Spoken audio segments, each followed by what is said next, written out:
In this guide, we're going over how you can create a draft class here in NBA 2K26. Before we do get into this guide, make sure to like the video and subscribe to the channel with all notifications on. It really does help the channel and lets us know that you want more content like this. We'd greatly appreciate it, and if at any point throughout this guide you did have any questions, just ask them down in the comment section below and we can help you out further. I'm going to be doing my best to reply to every single comment down there. First things first, back out to the main menu, and you need to go ahead and navigate over to Features up at the very top, and then from here, open it up and go over to Roster. You're going to see an option on here for Create Draft Class. Go ahead and select this, and then you could choose between the NBA or WNBA on here. Go ahead and choose whatever you want. If you want to create a new class, though, use a historic one or a user-created one. It's really up to you. Choose one of these options, but once you do load in, you'll see, of course, a full list of all the players that you can go ahead and pick up. You can scroll through positions, switch between players, start editing, and if you want to make quick changes, just press the left stick or quick edit as well. Now, if you want more detailed edits, you can just select the player and you can fully customize them as well. It's pretty cool.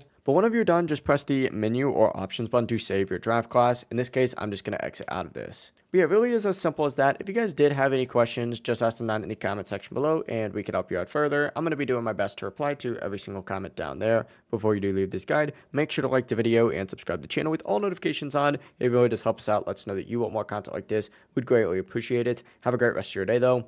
Peace.